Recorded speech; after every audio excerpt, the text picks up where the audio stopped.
भूर्भुवः स्वः तत्सवितुर्वरेण्यं भर्गो देवस्य धीमहि धियो यो न प्रचोदयात्। मित्रों, धरती पर जिस प्राणी ने जन्म लिया है उसकी मौत भी तय है। यह एक ऐसा सच है जिसे बदला नहीं जा सकता। परंतु क्या मरने के बाद हर किसी को मोक्ष मिलता है? इसका सीधा उत्तर है नहीं। इनमें से कुछ ऐसे भी होते हैं जिनकी आत्मा सदियों तक पृथ्वी लोक में है रह जाती है। इसका कारण है कि उनकी अकाल मृत्यु हो जाती है। आपने कई बार देखा होगा कि आए दिन लोग सड़क दुर्घटना या फिर किसी आपदा का शिकार हो जाते हैं और अपनी जान गंवा बैठते हैं। ऐसी मौतों को धर्म शास्त्रों में अकाल मृत्यु कहा गया है।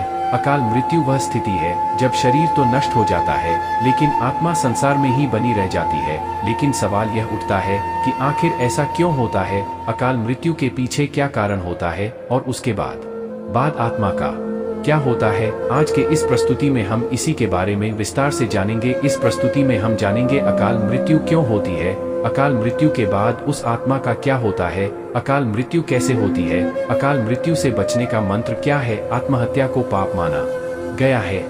इसीलिए इस वीडियो को पूरा देखें। देर न करते हुए आज के प्रस्तुति की शुरुआत करते हैं। नमस्कार दर्शकों, एक बार फिर से आपका हमारे YouTube चैनल माया लोक में स्वागत है।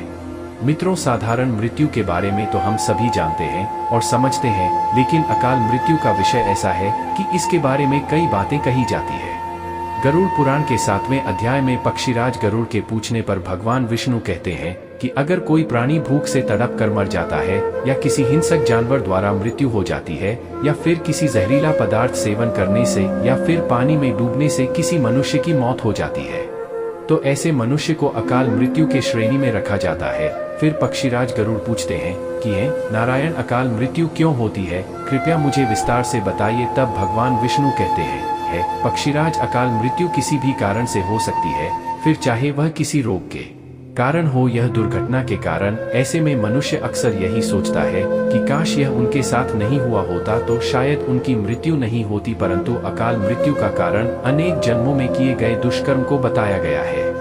गरुड़ देव पूछते हैं कि हे भगवान, जब वेदों में मनुष्य की उम्र 100 साल निश्चित की गई है तो उनकी अकाल मृत्यु क्यों हो जाती है? इस सवाल के उत्तर में श्रीहरि बताते हैं कि यह सच है, वेदों में मनुष्य की उम्र 100 साल निर्धारित की गई है, परंतु इसमें दुष्कर्म को नहीं मिलाया गया। यानी हर इंसान की मृत्यु तभी होती है जब उसके पास धर्म कार्यों के लिए शक्ति नहीं होती है या फिर उसका शरीर उसे धर्म कार्य करने की इजाजत नहीं देता। इसके अलावा जब कोई इंसान अपनी इच्छा से धर्म कार्यों को त्याग देता है तो पृथ्वी पर उसके जीवन की अवधि कम होती जाती है। देखा जाए तो हर इंसान का कम ही उसका धर्म होता है। मनुष्य की मृत्यु कब होती है? जब उसके पास अपने 3 करना को निभाने की शक्तियां नहीं होती। इंसान की उम्र भले ही 100 साल हो, लेकिन अपने कर्मों के जरिए वह अपनी उम्र को खुद ही नष्ट करता चला जाता है।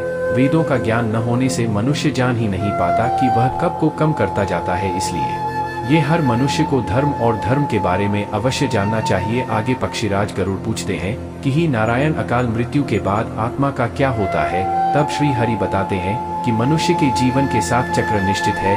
अकाल मृत्यु को प्राप्त होने वाले जो मनुष्य इस चक्र को पूरा नहीं कर पाते उसे मृत्यु के बाद भी कई प्रकार के कष्ट भोगने पड़ते हैं। दरअसल अचानक ही मृत्यु होने की वजह से मनुष्य की इच्छा, कामना और तृष्णा बनी रहती है जो कभी पूरी नहीं हो पाती।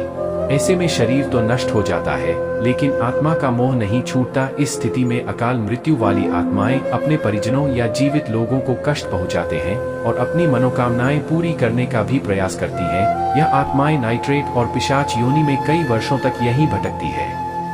आगे श्री हरि बताते हैं कि प्राकृतिक मौत से मरने वाले मनुष्य को 13 या 45 दिन में दूसरा शरीर प्राप्त हो जाता है। वह आत्मा प्रेत योनि से मुक्त होकर अपने कर्म तथा अगले जन्म के लिए यमलोक पहुंच जाती है। जबकि अकाल मृत्यु में व्यक्ति भूत प्रेत, पिशाच, कुष्मांडा, ब्रह्मराक्षस, बेताल और छत्रपाल योनि में भटकता रहता है। उनकी आत्मा को आसानी से शांति नहीं मिलती। फिर आगे पक्षीराज गरुड़ पूछते हैं कि हे भगवान, आत्महत्या क्यों है?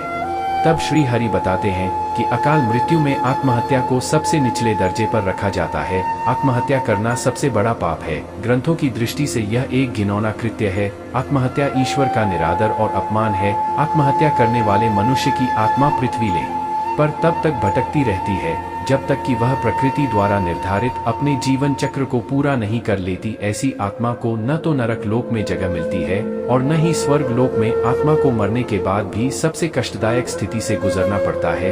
यह आत्माएं अपने तमाम इच्छाओं की पूर्ति के लिए अंधकार में तब तक भटकती रहती हैं जब तक कि उनका जीवन चक्र पूरा नहीं हो जाता। क्योंकि यदि मनुष्य आत्महत्या करता है तो उसके कर्म और को शरीर कारण पूरा नहीं होता, इसलिए आत्महत्या नहीं करनी चाहिए। मित्रों, आत्महत्या करने वाली आत्माओं के कष्ट को तो नहीं कम किया जा सकता, लेकिन गरुड़ पुराण में अकाल मृत्यु को प्राप्त मनुष्य की आत्मा की शांति के कई मार्ग बताए गए हैं।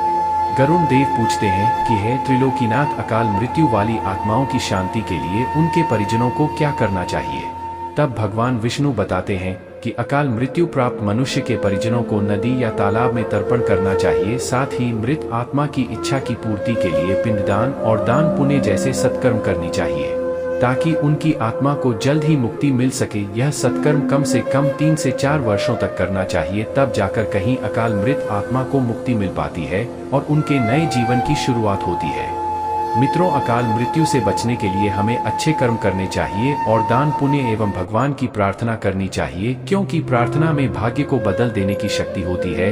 इसलिए आप भी पुनः करें और दूसरों को भी इसके बारे में बताएं। मित्रों, उम्मीद करता हूं कि आपको हमारी जानकारी